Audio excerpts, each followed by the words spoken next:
Well, Donald Trump released a dangerous video to his True Social account in the middle of the night last night. I think it was literally 12:16 a.m. Eastern time that he posted this to rage about Jean Carroll. Now, I have a lot to go through in this segment. I'll show you the video. I'll also break down what took place yesterday when Trump took the stand in his Jean Carroll defamation trial.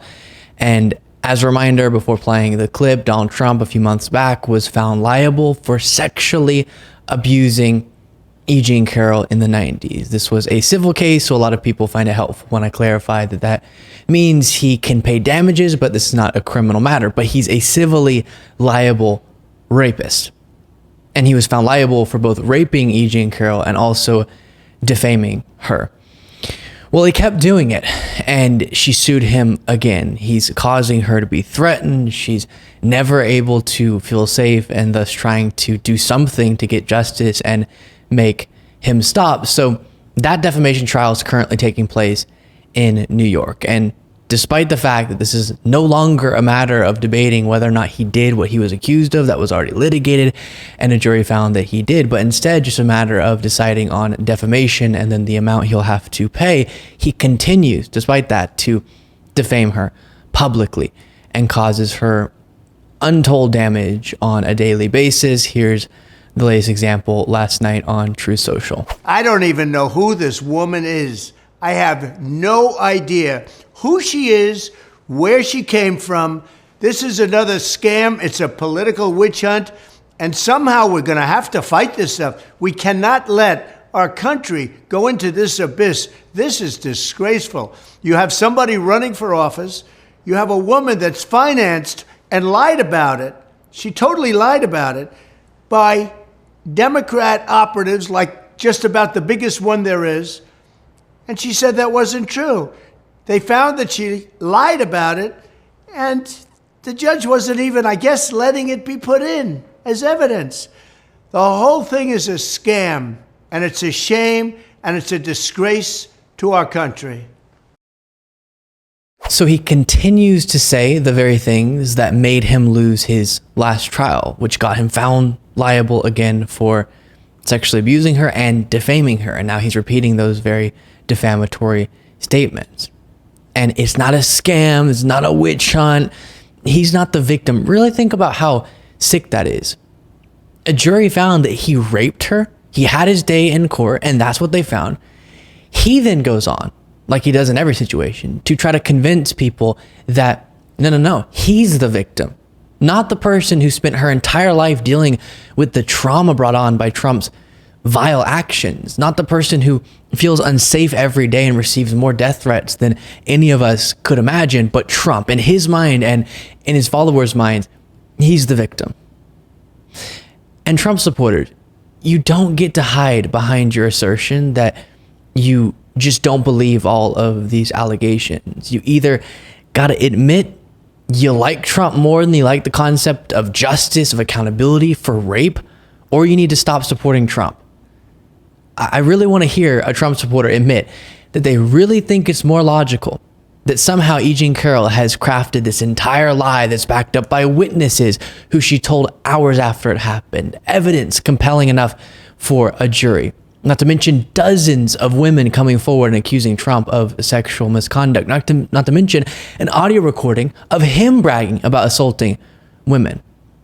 Really try to admit that all of that is really a conspiracy against Trump. Try to admit that that's your belief. Or maybe they're telling the truth. Maybe Trump is the one guy here who is not the victim. Now, releasing videos like this is actually putting him in more legal trouble. Jean Carroll has plenty of ground to sue him again for stuff like that, even though I'm sure I know for certain, it's so hard on her. She does have every reason to keep suing him until his actions change. And he's shooting himself in the foot in the trial that's currently going on, because they can show the jury stuff like this and say, he's obviously not learning his lesson. The damages need to be huge. Otherwise, he'll keep doing it. And now let's move to his appearance on the stand. Yesterday, he somewhat unexpectedly took the stand, but again, because of the fact that this is a trial not relating to deciding on if he sexually abused E. Jean Carroll or not. That's already been determined. And instead, a matter of defamation, he was repeatedly shut down by the judge as he tried to argue the facts of the allegations and the determination in the last trial. Here's this being reported on by MSNBC. But first, let's go to MSNBC legal analyst Lisa Rubin, who was inside the courtroom today. Lisa, talk to us just about this incredible moment on the stand today. Yeah, Alicia, this is a day that I thought would really never come. I have told you and I have told MSNBC viewers for weeks that I never thought Donald Trump would take the stand. And so for me, the most traumatic moment was at 2:15 today when Alina Habba said the defense calls President Donald Trump, and everybody's jaw just dropped, because collectively, I think there's a feeling among the press corps that it was not only a mistake, but something we really didn't count on happening. When you talked about the 3 questions that Alina Habba was permitted to ask, we're going to have to see the transcript, because the questions weren't stricken. In fact, only portions of the answers were struck in each case. And so we're going to have to see exactly what Judge Kaplan allowed and didn't allow. My own recollection is that Donald Trump was allowed to answer the second 2 questions in yes or no ways. Did you deny it because you wanted to defend yourself? Yes, I did. And then he continued to say it's totally false. And that's when Kaplan cut him off. Similarly, he was asked, did you ever instruct anyone to hurt her? He said, no. From my notes, I just wanted to protect myself, my family, and the presidency. That sentence was stricken, but I'm not sure that the no was. But irrespective of that, they were just 3 questions, and it will be curious to see whether that has any impact on this jury or not, particularly when, as you noted earlier in the afternoon, we were treated to an array of clips from Donald Trump's prior depositions, not only in this case, but also in the New York Attorney General's deposition in the civil fraud trial that I've been following, and where we expect a decision either next week or shortly thereafter on Judge Arthur Engoron's own promise. In that deposition, Donald Trump talked extensively about his net worth, his brand value, the amount of cash that he has on hand, what each individual property might be worth if he sold it, and overall, his conclusion, which lingered with the jury and with everyone present, was his self-profession that he is worth billions upon billions of dollars. And that has to make an impact with these jurors who are going to be asked tomorrow not only to assess what amount of money is due to E. Jean Carroll to compensate her for the harm to her reputation and the emotional harm, the pain and suffering that she has gone through, but also what amount of punitive damages should be awarded to punish Donald Trump for his obstreperous conduct, for his failure to stop defaming her after the initial verdict, and instead to continue doing so in Truth Social post after Truth Social post, including as recently as this morning and in a 30-plus post storm last night.